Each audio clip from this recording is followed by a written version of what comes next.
Have you ever imagined for a second what a day in the life of the early humans looked like? Let's find out.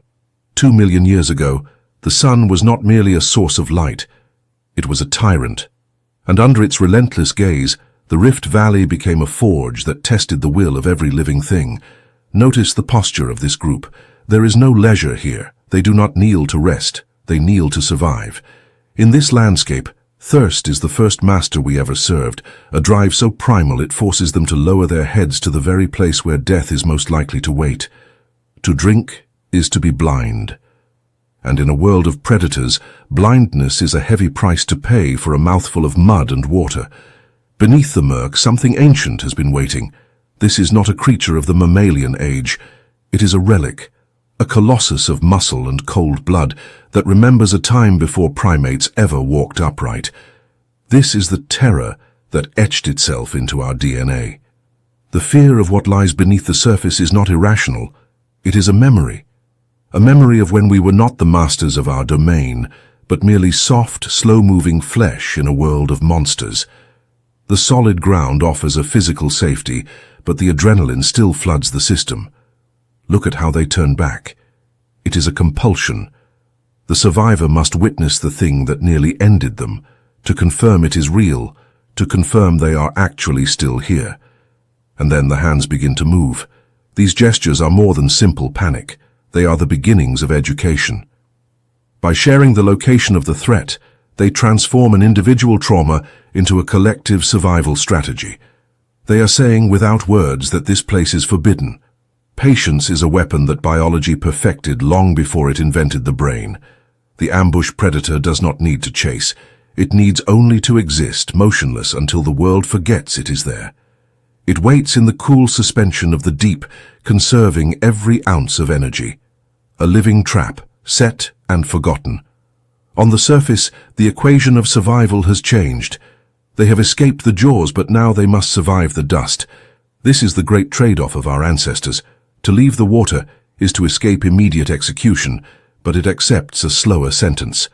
The cracked earth offers no sustenance, and with every step the sun demands a tax of moisture from their bodies.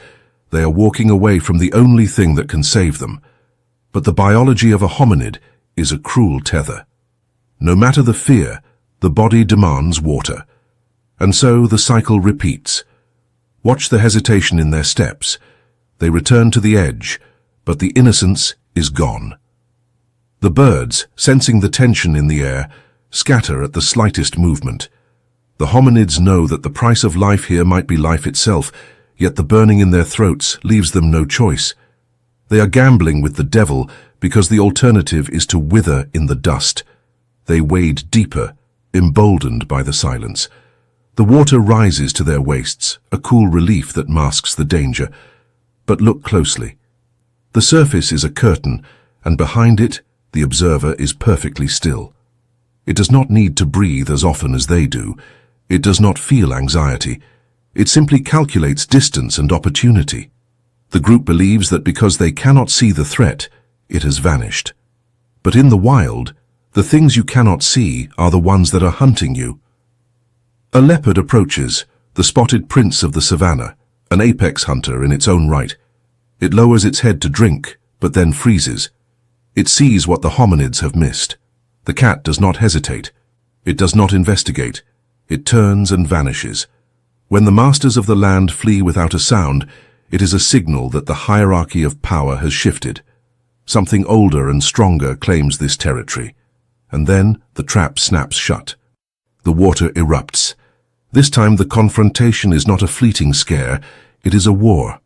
The giant frog is a siege engine of muscle, a nightmare from the epoch of swamps. But observe the reaction of the troop. Adrenaline floods their veins, overriding the instinct to simply scatter. They turn, they grapple. For a brief, chaotic moment, the prey attempts to become the aggressor. This is the mobbing instinct, the desperate hope that many weak hands can overpower one massive jaw. They strike at the slime-covered hide, screaming to confuse the beast to drive it back.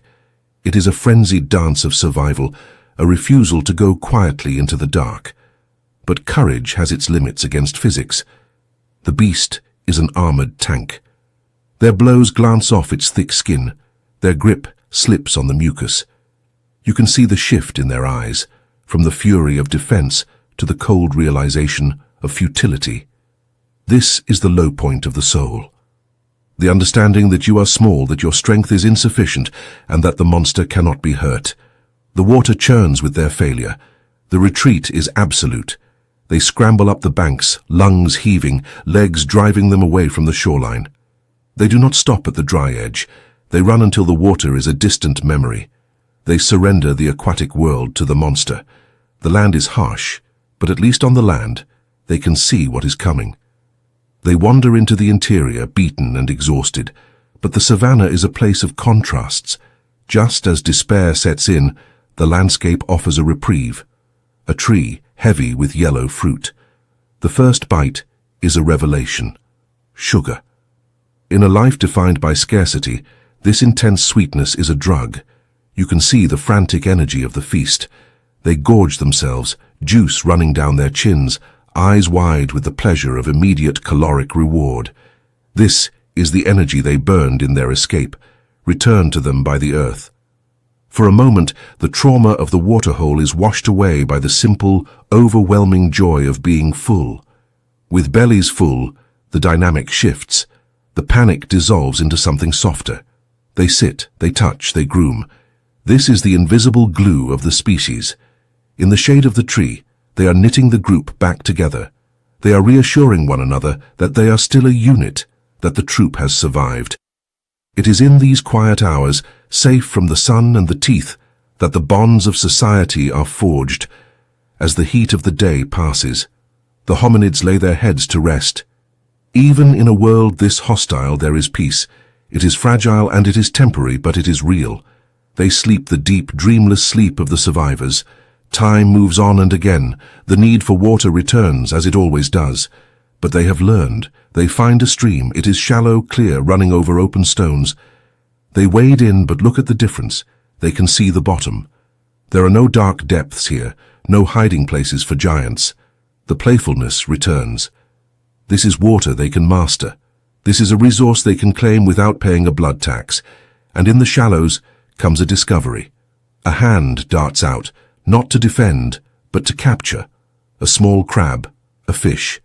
The narrative flips. The hominid is no longer the shivering victim. It is the predator. It is a small victory, perhaps, but it marks a profound psychological shift. They realize they can take from the water as well as be taken by it. But the greatest change is not physical. It is mental. They are no longer living merely in the present moment. They are planning for the future. They are preparing a stage for something that has never happened before. The sun begins to fail. The shadows lengthen, and one of them sits, striking stone against stone. It is a rhythmic, intentional act. He is calling upon a force of nature that terrified every other animal on the plains. He is trying to summon a star, a spark. It catches the dry grass, it breathes, it grows. The orange glow illuminates their faces as it lits with awe. This is not the destructive fire of a lightning strike. This is captive fire, a living thing that they have created and that they control. A while ago, they were afraid in the mud, but now they are the masters of the flame. The giant frog monster may rule the water, but the humans have conquered the night.